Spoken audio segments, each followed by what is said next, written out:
How about you? Why do we make it so hard on The Lord be with you. And also with you. Driving 3,200 miles up the main. We're going to have a prayer. We're going to have a prayer here, and it comes again from the Holy Island Prayer Book, and it's broken out into different weeks.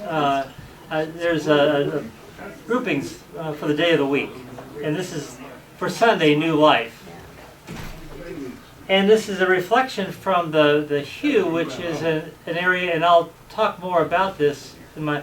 I'm trying to keep my presentation really short because I want us to mostly be talking today about going forward. But the hue is a little mound that's right behind the priory. I'll reorient us all to that. This reflection, let this be our prayer. From the hue, the hill between the priory and the shore, one can look across to Bamborough and beyond towards Lammermuir Hills. At Bamborough, Aidan died. St. Aidan was the one who brought Christianity from Iona all the way across Scotland. He didn't bring it, but King Oswald had said, this is going to be our and I want to have a monk. Right? So he asked for a monk, and they sent him one over from Iona, and Aidan happened to be it, right? And so Aidan died, and some say of a broken heart, but Christ-like king had made possible Aidan's mission had been, for the Christ-like king who had made possible Aidan's mission had been cruelly killed in battle, and perhaps Aidan feared that his life's work had been a failure. That night was black, yet stars shone brightly. In the hills, a young man keeping sheep sat bolt upright. The sky was alive with light and movement. Were they shooting stars, or those lights shaped like angels, bearing a holy soul to glory? The young man was Cuthbert. Next day he learned that the holy soul being borne aloft was Aidan of Lindisfarne. He decided he would leave behind his silken clothes, his horse, his servant, and sword, and offer himself to God's service for the rest of his life. Thus from despair came hope. From death came life. Under Cuthbert's leadership, the mission would go from strength to strength. That pattern can be ours too, for it is in dying that we live. Let us pray. Renew us, O risen Christ, in the midst of the day. In doubt bring faith. In disillusion bring hope. In indifference bring mercy. In expediency bring ideals. In the staleness of routine bring stirrings of life. Amen. Amen. So we are going to, if somebody could catch the lights, we'll pick up where we left off last time, which for folks who weren't here was me trudging across the sands to Lindisfarne, and I'll got a slide here. This again, just a reminder. This is the willow wicker sculptures of the birds that you find on the island, and this little cartoon of a map. I like it. But it gives us an idea. This grassy area and the snook is where the National Preserve largely is located. And I spent most of my time here around where the priory. A priory is really an abbey but smaller. A prior or a prioress is subordinate to the abbot or the abbess. And so this is what was founded here, though, by Aidan when he first got here. And there are ruins of that now today. You'll see some pictures. Lindisfarne Castle, we saw that last week. And then out along here is Castle Point, which I spend my mornings out along this area in here. And then you see a little blue line, and I did this little walk around this portion of the island. I didn't, again, go out to the snook. It's about 7 miles what I did, and I just didn't want to add more to that. So I did the shorter cut of a walk here. And so I got up really early.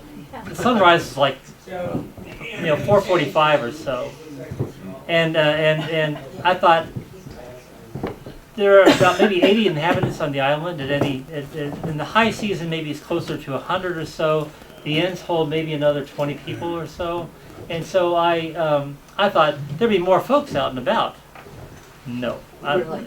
Yeah, right. I mean, I thought there'd be idiots like me out here at 4:30 in the morning, but no. I had really kind of the whole island to myself.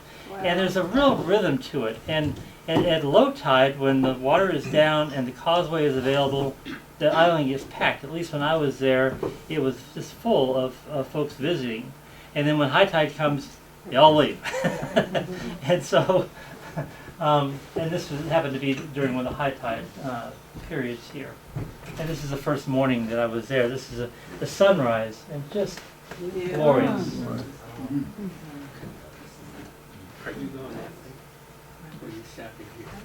What kind of camera did you use, Bill? My Just phone. a phone? Yeah. Yeah. Yeah. And this is Lindisfarne Castle. Again, it was built by Henry VIII to help ward off those Scots, who they were battling back and forth with during what they call the rough wooing.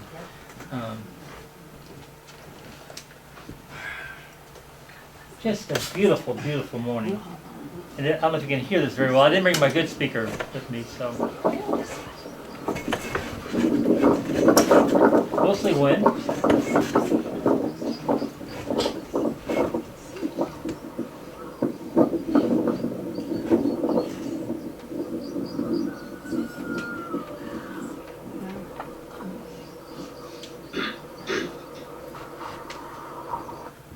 But not a soul.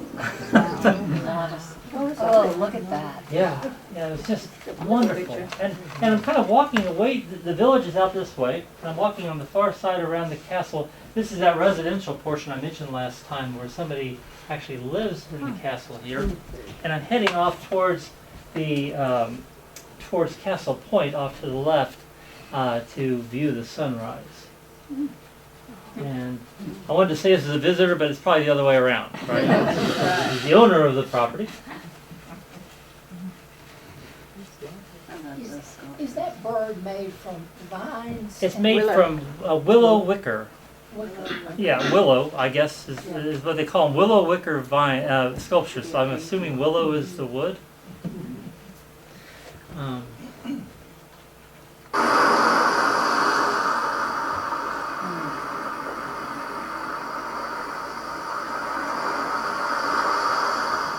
That's perched on a little rock, kind of a larger rock.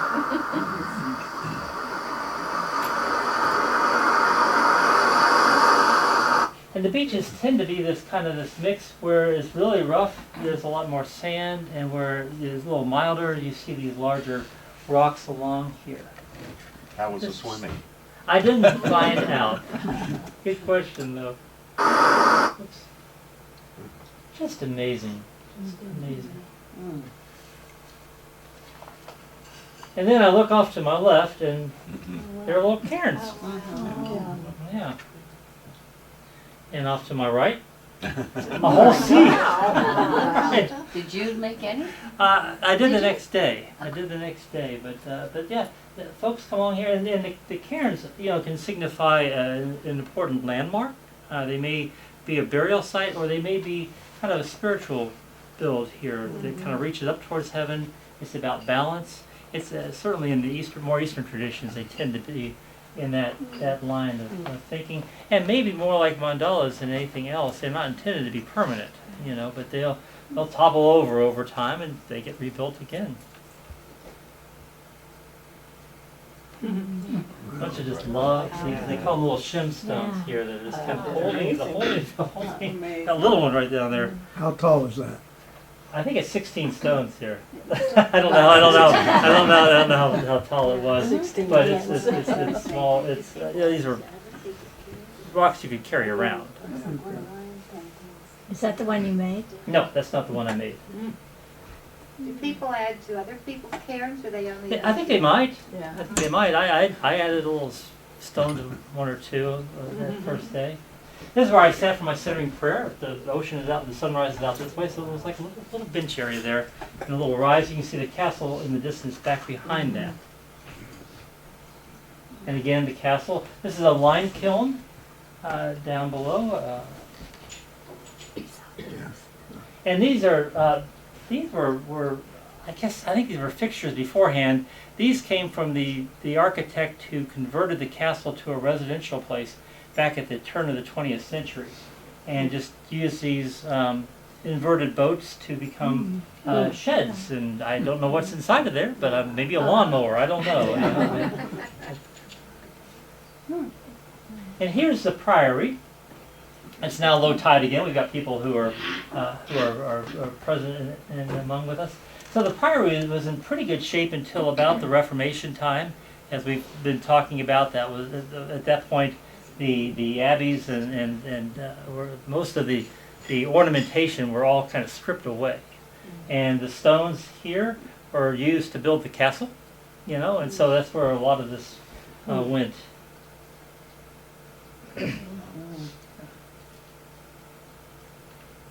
And here's St. Cuthbert's tomb. Again, St. Cuthbert is kind of one of the two main figures here on Lindisfarne, along with St. Aidan. And he followed Aidan. He's a young man who was in the field who had that vision, and then came right down to Melrose, joined the abbey there that Aidan had helped to start, and then became the abbot of that abbey, and eventually became bishop of Lindisfarne. He wasn't a bishop very long. A couple of years. He decided he wanted to be a hermit, and so he went off to Innerfarne, which is an island not too far away from Lindisfarne. I really wanted to go to Innerfarne, and they had avian flu there, so I was not able to do that. But he spent his time there. He was brought back to Lindisfarne and was buried, and this is the site where they believe that his tomb was. His bones got dug up a couple of times, but when the Viking raids started occurring a couple of hundred years later, this is one of the first places where the Vikings landed, and so they were able to retrieve his body and then carry it around. I mentioned this last week when I talked about Cuthbert's Cave as being a site where they think that maybe his bones were hidden until they were eventually brought down to Durham, and he was buried there. And this is a sculpture of Cuthbert. I just kind of love all this. Is that kind of that idea, that labyrinth, Celtic kind of a patterning here. And then here's Aidan. A little different, but I believe these are contemporaneous. They did not have a lot of signage around these, kind of explaining their history and their background. But they look to me like they are probably about the same period of time. And then I spent a lot of time over at the St. Mary Church, the parish church there, and had morning prayer and evening prayer as much as I could while I was there. It's a lovely, lovely space. Just beautiful. And here's the baptismal font. Just amazing. Oops, wrong direction. Here we go. And then this is back behind the font, is this little sculpture back here of monks carrying Cuthbert's coffin. Probably them carrying those bones around here to avoid the Vikings. And then after that, I went up to the castle and did a little tour, did the touristy thing, and took some pictures from above. You can see it's low tide here, lots of people, and the boats are all down in the sand. And you can see the Priory here, and St. Mary's back behind. And then I did that little walk around the island, and it was just beautiful. They've got an area that they call the Links, and that's what I think maybe this might have been. Maybe there's some golf going on back in there during some times of the year. I'm not entirely sure. I didn't see any golfers out on in this area, but this is very duny. This is looking back towards the mainland of England, across that bit of water. Here's the castle. So people live there now? Yes. So the tour doesn't really take you very much inside because, And I'll just show you some pictures of this. Just walking the island, just walking along here, just gorgeous. And that path would go down into the beach and then back up again. We would go back up. This would be pretty much where I was walking most of the time, was along a ridge up about that height. but just beautiful. Windy, Can almost smell it. yes. Mhm.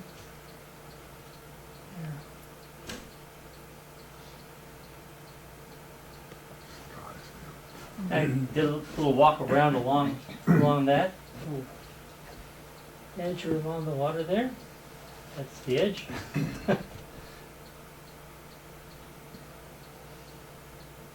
Yeah, just beautiful.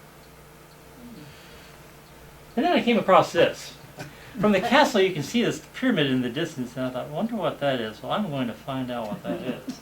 And so I got up to it, and I never found out what it is. but it turns out, looked online, and it's the Manual Head Day Mark. Does anyone know what a day mark is? No.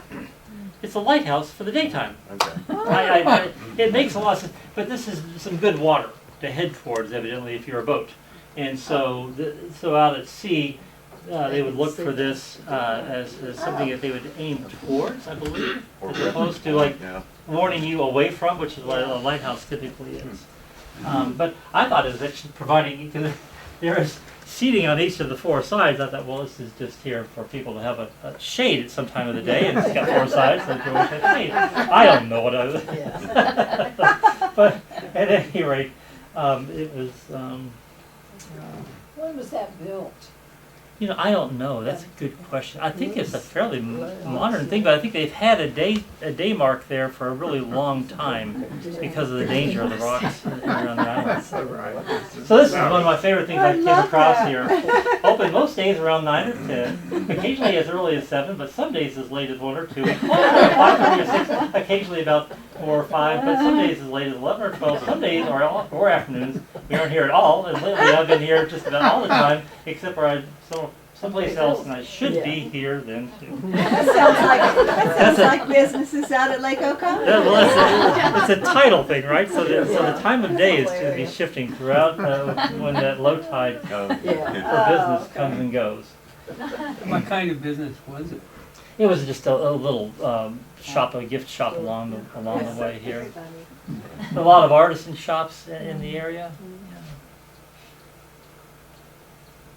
And then my last morning on Linda's farm, it was raining off in the horizon where the sunrise was happening, and so I spent my time in the Gertrude Jekyll garden. She was a renowned gardener on the island, and that was my little prayer seat right there, and that was my view, and the castle.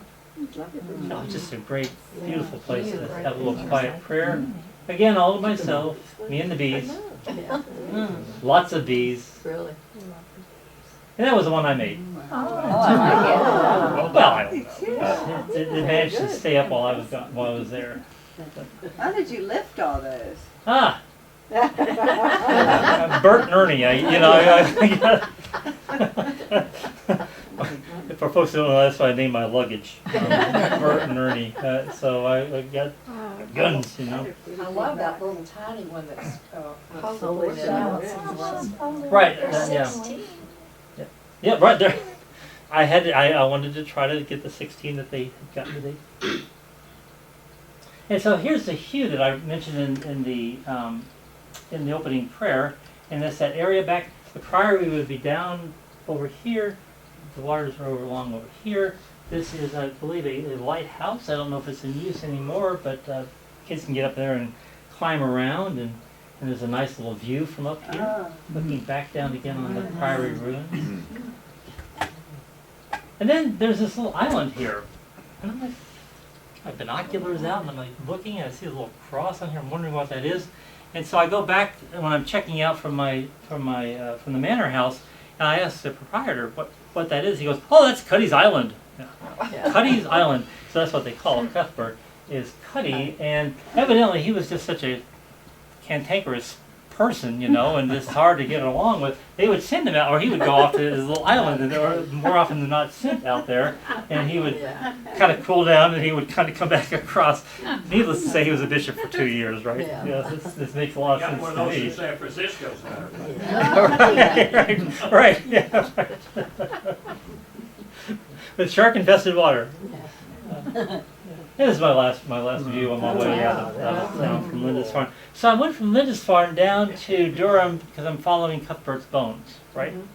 And that's where he ended up, and it is in Durham Cathedral. And Durham is a very hilly town, the city. It is, for folks who've been there, that you know, it straight up and then straight up and then straight up, and I noticed that people there were very slender and young.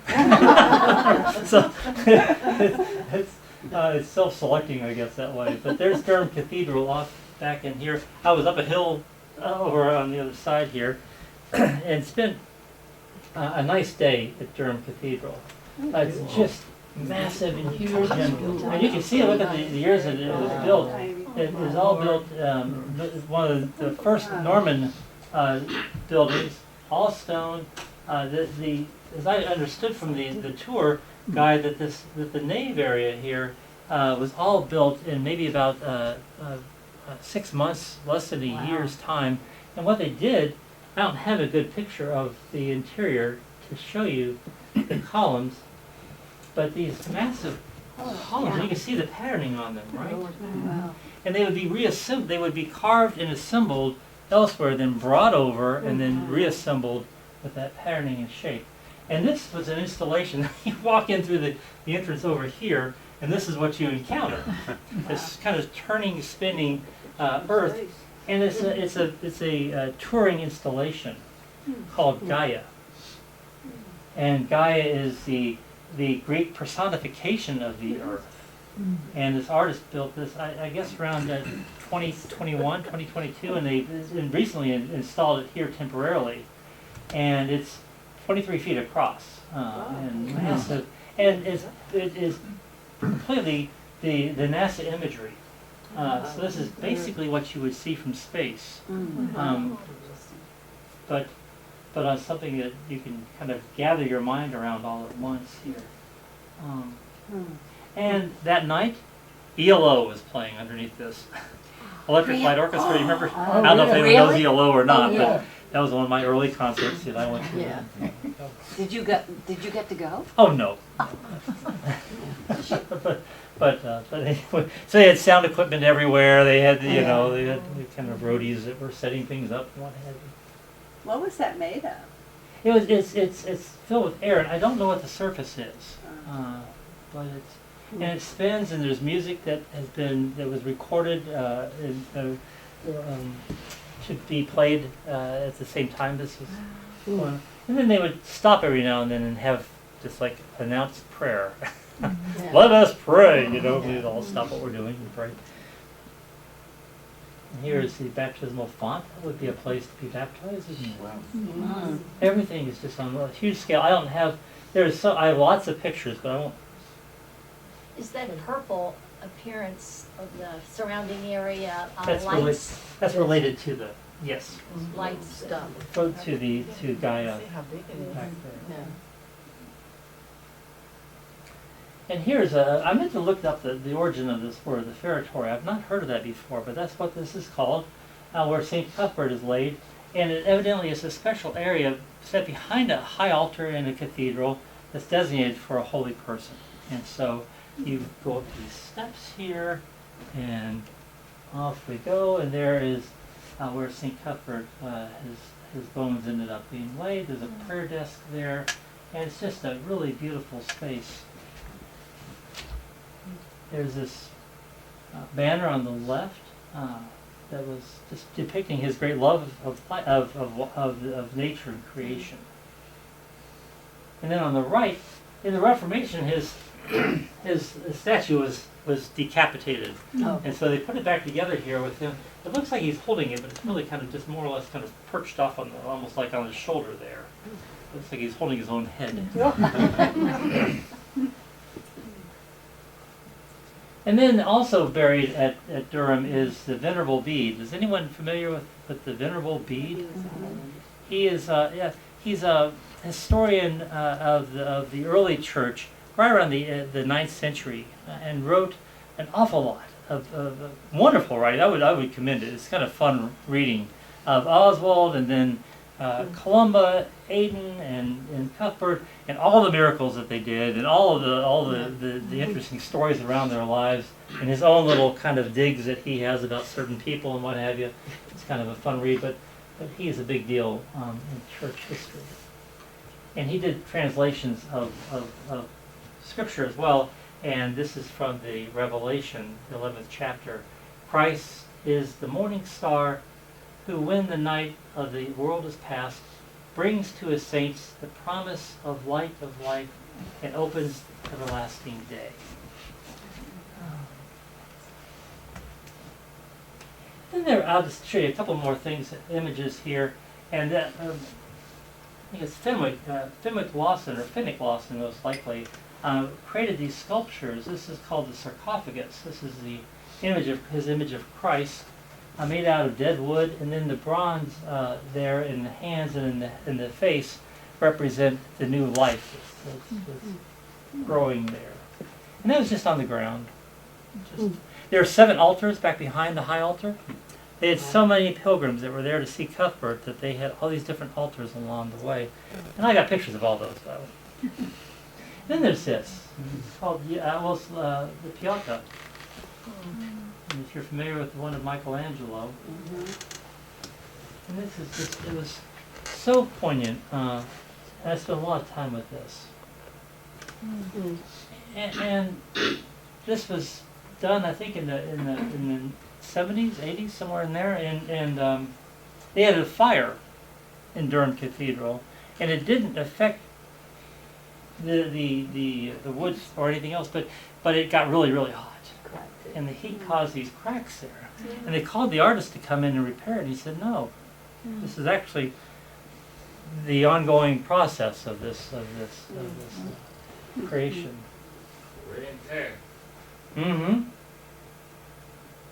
Here's St. Cuthbert's Cross, which is, they have a museum nearby, and this was the pectoral cross that he wore.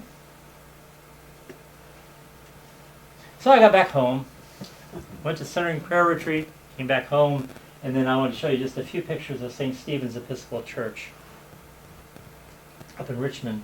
This is where they have the Celtic Eucharist, and it's a very large parish, very well resourced parish. This building goes way back. There are other buildings that are all attached to it back and behind here. This is the space, worship space, and inside they've got altars on either side here that they utilize during their Celtic Eucharist. Father Bill, Mm-hmm. while you were away, we had a very attractive visitor from St. Stephen's in Okay. Richmond. She happened to be at the lake visiting, and she said nobody in the house party was interested in going to church, but she was. And when she got here and heard where you were, and she came to coffee hour, Okay. went through all, and she was just fascinated, and I hope she comes back. Yeah, I hope so Yeah. too. I hope so too. Yes. But she Yeah. said, she related completely to what you were doing, and Right.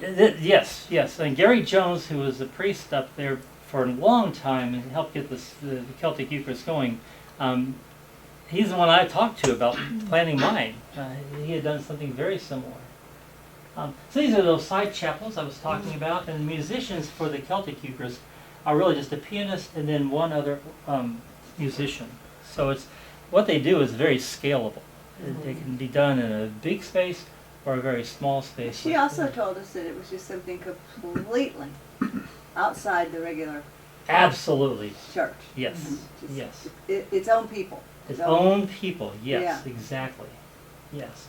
And here's I got there around 2:30. The service began at 5, and I learned how they did it. I just wanted to get there early and find out and talk with the people. And they've got a very efficient system for getting these candles.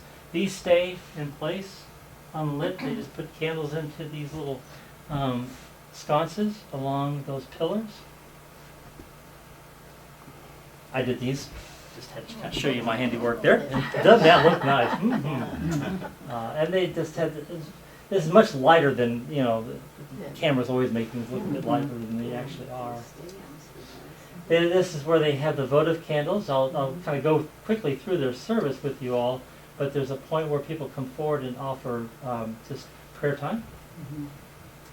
So the service itself has really glaring color. I apologize, but it starts off.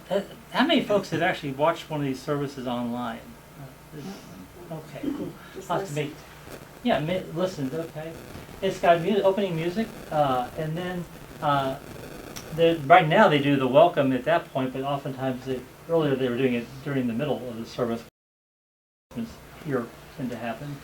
Then there's a bell that rings. It's all very, very quiet, very subdued, very dark. And there's an opening poem. It's very interesting. Then there's a gathering hymn that is very familiar for folks. They try to make sure that those hymns are well known or easy to sing. One reading, the gospel, is read by a layperson from the lectern, and then another person, a layperson, does a reflection, and it's usually not around the gospel reading. Now, when I was there for the service, it was a difficult, it was one of those challenging kind of readings. It was a Syrophoenician woman who Jesus says, we don't want to throw the food to the dogs, right? You know, so he felt like we just can't let that sit on a congregation made up of people mostly who are unchurched, who are unhappy with the Christian faith. This is a very special congregation by and large. After that is the prayers of the people, and then there's a long period of silence with some music accompanying, where people come forward and they light votive candles. They have lay people who are there who are laying hands on for healing, if you want that. That's a possibility on those side areas. Then the peace is shared. The invitation, this service is worth watching just for the invitation. The invitation that they offer to folks is so robust, so welcoming, so warm. It really is something else. And then the Eucharist, usually they are using something from the Enriching Our Worship, a little more gender neutral language around the Eucharistic prayer, but approved by the Episcopal Church. And then there's a community dinner afterwards, which is an important part of this as well. And so there's lots of space for silence. There is a lot of what I would call deliberate pacing, contemplative pacing. Everything is done at just a very different pace. And I was very interested in that. I found that in Scotland as well. And it contrasted. I had just come from that centering prayer retreat in St. Louis, and it was almost entirely a group of Catholic folks were putting it on, a Catholic service. Boom, boom, boom, boom, boom. You know, and it was just Yeah. and then this was just. My image for this is when I go shopping at the grocery store, I'm a surgical shopper. Yeah. I'm there for milk, get the milk, and I know what milk I want, I know what cereal I want, there's no, and this is almost more like when I got to Scotland, I had no idea where things were, right? I had to Yeah. kind of go down the aisle and spend a little time with it and pull some labels off, and it felt like I was doing that with each of the words of the prayers. And so when I talked with the priest who's in charge of this now, he said, really, we should call this the contemplative Celtic service. It is very contemplative with the little elements, but people will come there saying, well, where's the bagpipes? Yeah. Father Bill, my cousin's granddaughter is often the one playing the flute there. Oh, is that right? Yeah. Is that right? Yeah. Okay. And I found this on one of my hikes up to Ravencliff Falls here in Georgia. Somebody had sat down and carved that out and then left that in the middle of the path close to the falls, which I thought was lovely. So that's my presentation. I didn't do a great job in keeping that short. But Very contemplative. this is I read a lot of John O'Donohue on my St. Cuthbert walk, and there's a portion of his book, Bionam Cara, which means soul friend in Gaelic. And he talks an awful lot about clay. And this is a quote from there. It is mysterious that the human body is clay, just as it is an immense privilege for your clay to have come up into the light, it's also a great responsibility. He talks about the oceans of clay that lie underneath us, that never come up to light, but we are connected somehow in that. And such a Celtic kind of a grounding kind of a piece here, and that connectedness gives us some responsibility. So I had just read this chapter, and I was walking towards the end. It was towards the end of the St. Cuthbert walk, and walking through some wheat fields, and I sat down just to kind of hear the wheat, just to listen to it in that wind, and then a couple of young people come along. They're talking. They kind of got their headphones, and they're moving on, and they move along, and so it kind of inspired me just to kind of write this, because I am that person most of my life, I think. And I called it Deep Clay Scene.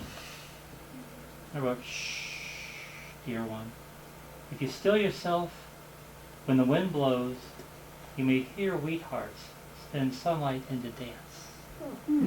It really was something that's really kind of captures what I experienced there, you know. So, I love it. which direction want to go? Any questions or thoughts about all of this presentation before we talk about going forward? Yes, Scott, is that? Not the presentation necessarily, but when you embark on something like this, you have a set of expectations in your mind. Did this trip meet that set of expectations that you started out with? Yes, yes. But I also was trying to be careful, Scott, as much as I could to let go of expectations a bit.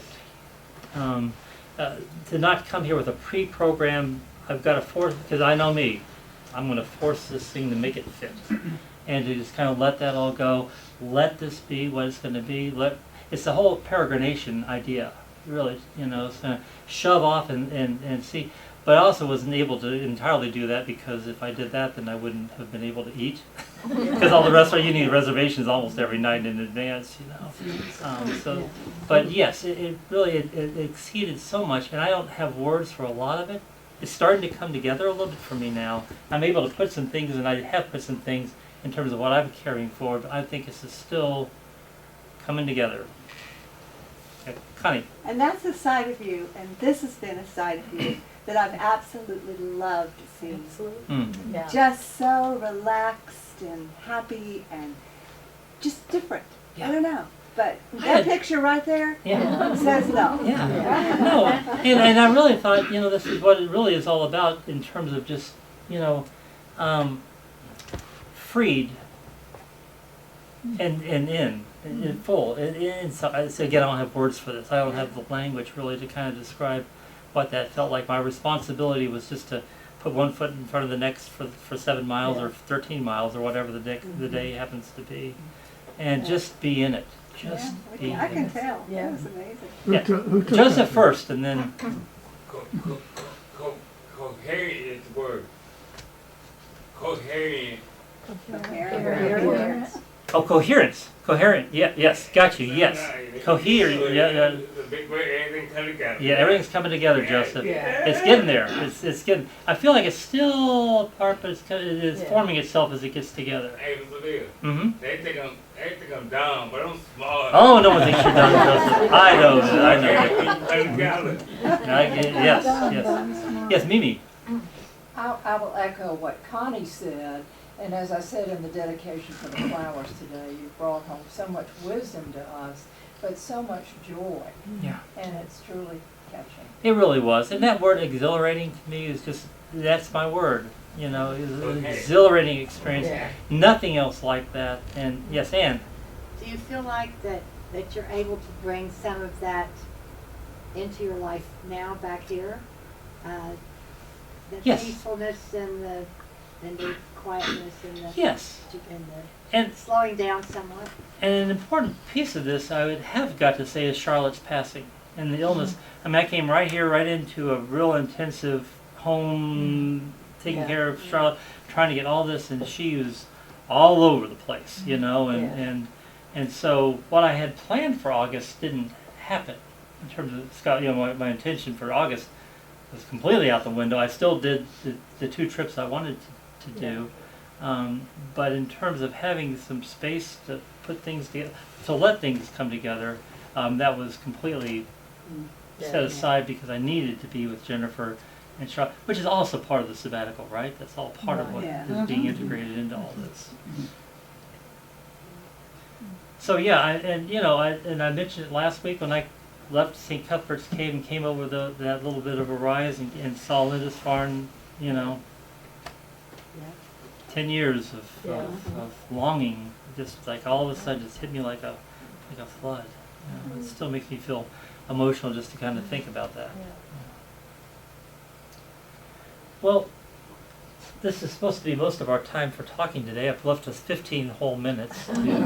But this is kind of a summary of what we talked about in terms of your experience of and maybe some things that you enjoyed about the time of the sabbatical. I kind of was taking these as things that, gee, we sure did like this, and maybe we'd like to do some more of this. In fact, some of this was articulated. So we kind of know about the changes in the liturgy. I'd like to hold on to the doxology at the presentation. This is your all's worship. I know I'm the one who makes all the decisions about worship, and that's the way it's supposed to be, but I also realize that it's your worship experience, and, as I mentioned when we were that first time together, it's also folks who are visiting us, right? And so it needs to be authentic and reflect who we are and be inviting all at the same time, which is, I think, what it is. Some post-communion prayer time instead of a post-communion hymn. I got a sense of liking the new bulletin format. I've had some folks say, hey, can we have some more of the larger ones, because we find that the print is easier to see them than the book. And our hands are not as limber as they used to be. And then playing the hymn through before we sing on Sundays. And then these quarterly parish breakfasts. Am I right about that? Is that something that you all might like to see carried forward? A community event like the kudzu, the Celtic kudzu, or the Oktoberfest that we did when I first got here that first year. So much fun. Try to do something like that annually. I heard different voices leading us in Christian education, which is very fun with me. I'm glad for other ways of looking at things and other voices. Name tags. I'm so impressed with you all in your name tags. Well, I know people are doing this right now, but I've been seeing a lot of name tags since I've been back. A weekday Bible study might be something that we'd like to maybe see added in, and labyrinth walks that you enjoyed those, and maybe creating a permanent labyrinth here on our Redeemer grounds. What else? Is there other things to add to that? Let me get my pen and paper. Yes, Mimi. Speaking of Labyrinth, I would love to see that built as a community, as a church family project, however we might do it. And I love your comment about the bees all over the flowers, Yes. and perhaps we could establish a pollinator garden alongside or within. The children's center right there on the side. Down in Well, the lower area. Funny you should mention. We've done the community garden, a pollinator garden. Yeah. What an interesting idea. We could put beehives down in there. Sell honey. So one of the things that I carry with me that I would like to maybe try to see about is what I mentioned this, the pacing of the service, the pacing of the prayers. And there's some real intention done in that within these communities. I know that at St. Stephen's now, he said it didn't happen. Well, first of all, they pray for an hour before they even begin that Celtic service. They just sit in silence. They go through the service and they sit in silence for 45 minutes, get up and go and sit. Hold on a second here, Joseph. But they also, if you watch several of those services from St. Stephen's, you're going to hear that the person offering the reflection does so in a cadence and a rhythm that's easy to listen to, and it kind of helps. It's not boom, boom, boom. I find myself, when I go back and I watch myself, I'm talking a mile a minute. I'm like, and so frustrated with myself sometimes because I know words run together. It can be hard to hear and understand a person. And so that's something I would like to see us maybe with some intention with our readers in our community, in our prayers together. Not try to get through that creed as fast as we can, but actually really chew on those words a little bit. Just a little bit, slowing things down a little bit. And the Lord's Prayer. In the Lord's Prayer, exactly. Just kind of letting these things that can tend to be rote be something that we spend some time with. Joseph, your hand. Yes, why I got everybody's attention? Yes. Y'all gave me the key coming into the door. When I come, it'll get cold enough. So I'm gonna come listen back. Okay, Joseph. We'll talk about that after we're done with this. I'm aware we're up against the time on our class here, so you and I can talk about that after the class. That you have a combination. Yes, sir. Yeah. Yes, sir. Thank you, sir. So, and a huge piece of this, of course, for me is just this tie with creation. This whole idea of the deep clay and the call of that. And so I was wondering about. And these are all question marks, you know, just things that we might want to think about here. Speakers to have from time to time on themes of, or one of us does a little research. Brinkley, I know you've mentioned that you've got a group that everyone's assigned a research, right? It's your turn to do some research on something and then make a presentation. That could be something we could do here about just themes of the spiritual connection that we have with creation and our response to environmental changes that are affecting us all. Solar panels. I saw so many wind turbines and so many solar panels in Scotland, and I thought, well, I've been thinking this for some time. You know, that we've got this parking area down below here. We've got the roof of this place, you know, that easily could be, and that solar energy that is generated there isn't necessarily something that we might just like, oh good, we now don't have to pay as much for our bill. What if we created a bank that was then used to help people who run into financial difficulties at various times through the year? And Georgia Power, I know, and folks who are familiar with this technology, if you gain more power than you use during that year, it's banked in their system. And so it's almost like stored. This is money in the bank in terms of power, and so perhaps it would be something like that that could be used kind of in an outreach kind of a way. I love the pollinator garden, but that was kind of my idea too. Mimi was something that we were actually growing. We've done the community garden, but it's sitting over in the Boys and Girls Club. It's in good hands over there. What about our property? Part of our conversation was, what about something that's easily accessible to our neighbors who can walk over here and do a little planting themselves, or they can harvest some things if they want to. You know, it would just be a community garden. And then a pet memorial garden. I've seen this. I saw this in Scotland too, and it reminded me of St. Stephen's up in North Georgia. That and St. Stephen's is right downtown. And on their property, they've got a pet memorial area, and there's kids' signs written all over these things, and you know, frogs have been buried there, and hamsters and dogs and what have you, and it's just lovely. It's absolutely lovely. So these are things that I've kind of thought of in terms of, and I know there are a lot more and better ideas, but these are some of the things that I've kind of come back with here. I am strongly convinced about this contemplative Celtic worship idea.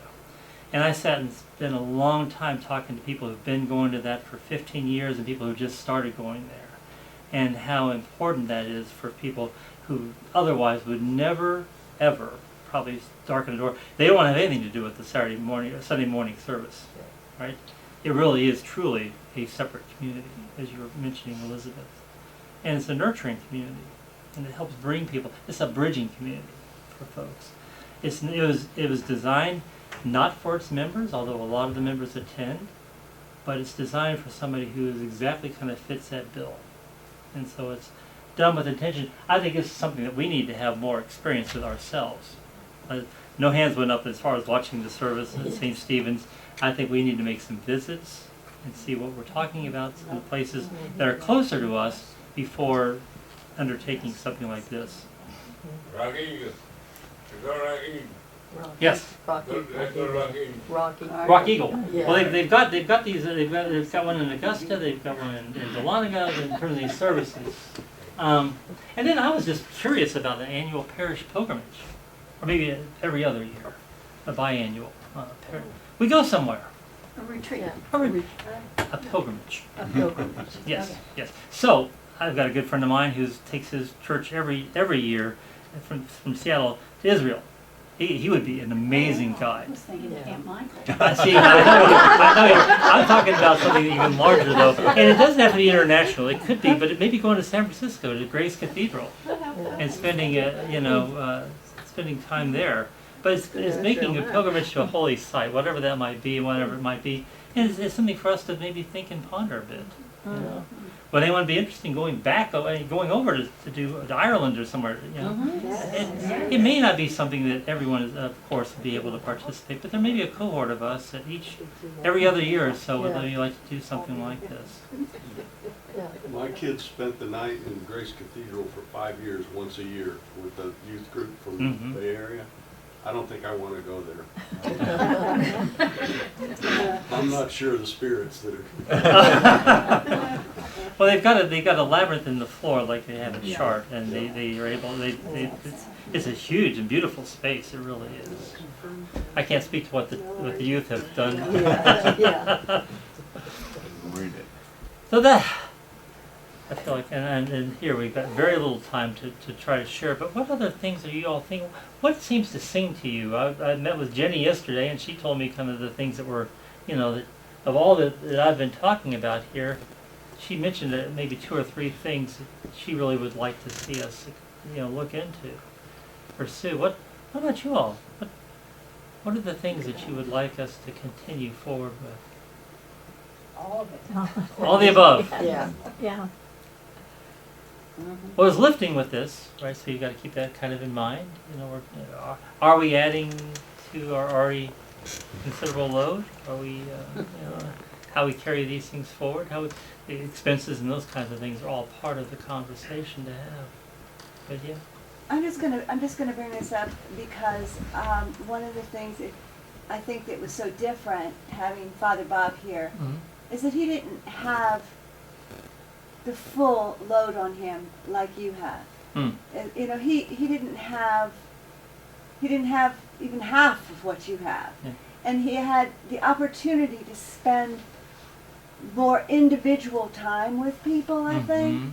Where I just heard a lot of people enjoyed that, getting to know him so well, because of course he didn't live in a different location. He lived here and he visited with people, and I know that that's a difficult situation, but I think on the same note that you are so lovable and likable, and we know you, and we know you're always there, but newer people need to get to know you like we know you. Does that make sense? No, Connie, and you have you may not have the time though. You don't have the time, I know that. But I just want to make sure our new people get to know you like we know you. Yeah. Well, and that's part of what I've carried with me, and I'm trying to hold in some space here as to how to, because you're right, it's easy to get overwhelmed or under, and it's a big piece of that is on me, right? Oh, I got that, I can do this, you know, and to do more delegating with some things, so maybe I have a little more free time to visit with people. But we don't want you to burn out. Yeah. Right, or be that little lump of dry deadwood, right, that I put out there on the beach of Iona the first day I got there. Yeah. This is just something that Father Bob did that I think was kind of a people connection thing. During the peace, he came all the way down to the end, all the way to the border. Okay. And, you know, passing the peace and saying something maybe personal to some people. It took longer, you know, but it was done slower, and everybody, I think, liked that as well. Okay. So At Good Shepherd, the altar boys would come off, my grandsons would come off, they'd come off and come back to the back. Everybody got up and walked and shook hands all up and down. It took 5 minutes. Right, It's a whole thing. Well, that was the way it was at St. Gabriel as well. Yeah. And I don't know, I recall where I got this, but when I first started here, it was like, oh, we're you know, we don't do a lot of that. Well, And so that may have been. Could made a difference. I feel like I only piece the same people because I sit in the same spot. Yeah. Oh, you gotta do like You me. know? Well, now I only sit in the same spot.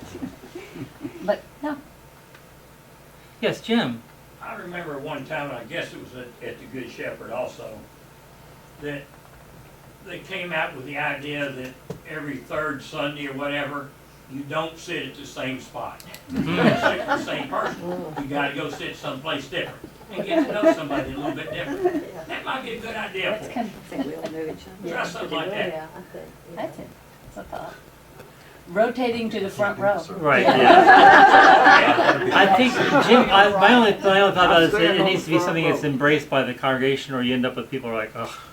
Or they don't show up on the third Sunday. Seriously, it's something that we need to be on board with. Hey, Hey, Joseph. if you end up on the front row, don't take my seat. Don't. Yeah, right. Yes. Yes, sure. Well, I like, and I think we've talked about it sometime. I like having the quiet as you come in. Mm-hmm. You know, Okay. because I came from a different, denomination, and it wasn't like that. It was, you were all over talking to people before Mm-hmm. the service started. But I like the way you're doing it now, where it's supposed to be a more prayerful time Right. before the service starts, to kind of just gather yourself, and I like that a lot.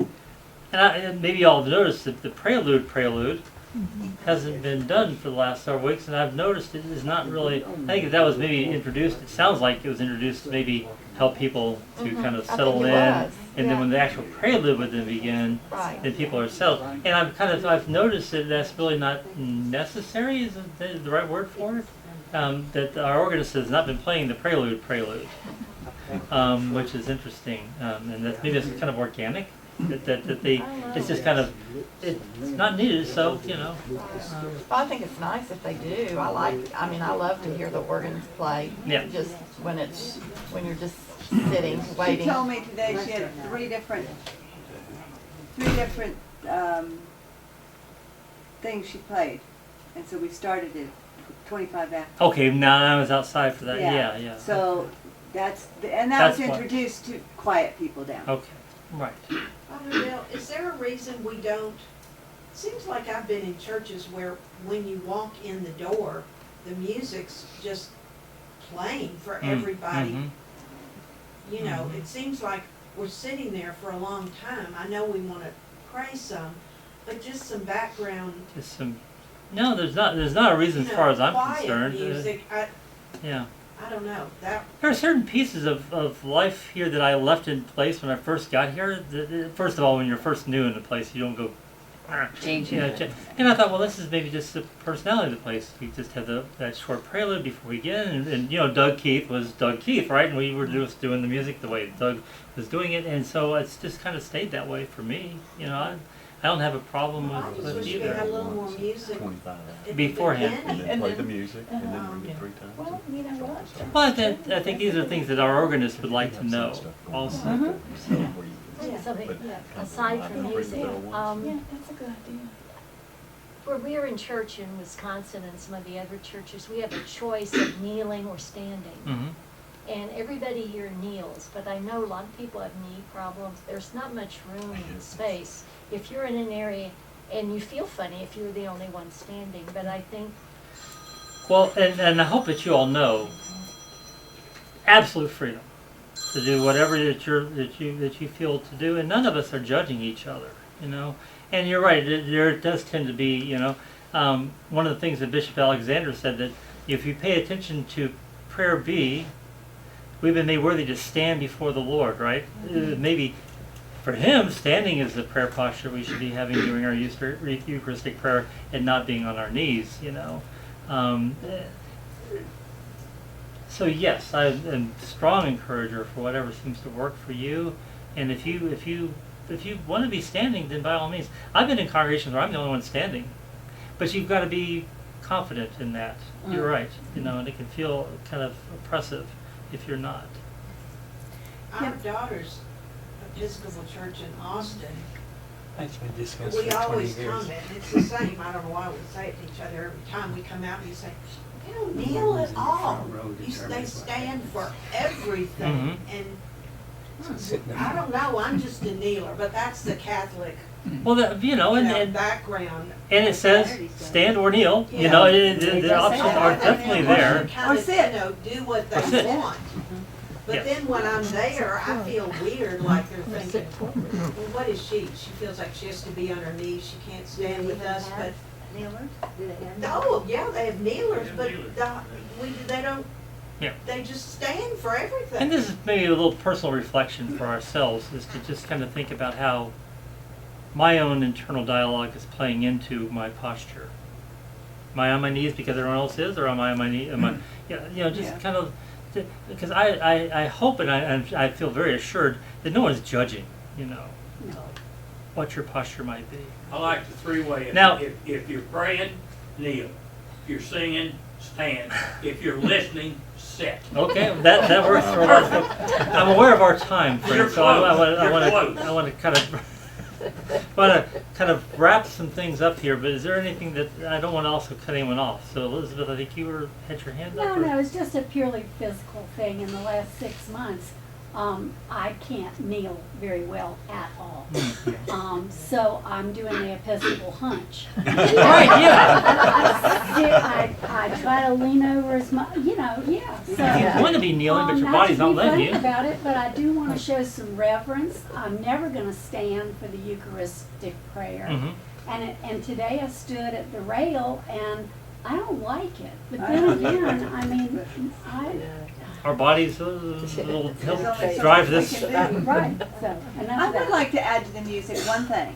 We do have some beautiful voices here. Yes, we do. And maybe once in a while, we could, during the offering time, or whatever, whenever we did it before, I don't remember, I think it was during offering, that we have one of our beautiful voices singing with Jenny or Hugh playing the organ, because not a choir, one person, or even Stephen bring his cello once in a while, because that music is it's so special to listen to. Yeah. And not every Sunday, but maybe they'd be willing to offer their gift to the church and to us Doug in did that that way. a lot.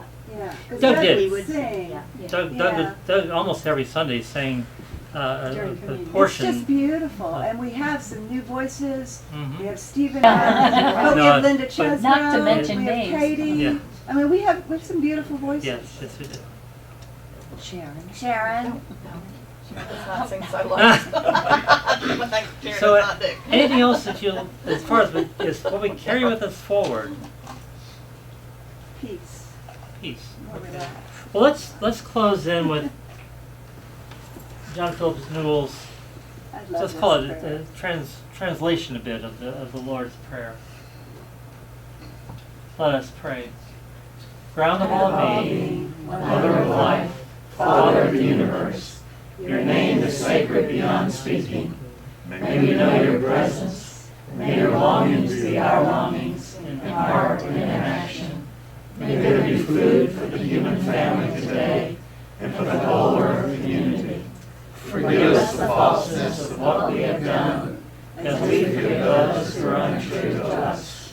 Do not forsake us in our times of conflict, but lead us into new beginnings. For the light of life, the vitality of life, are yours, now and forever. Amen. Thank you. Amen. Go in peace. Very much. All right.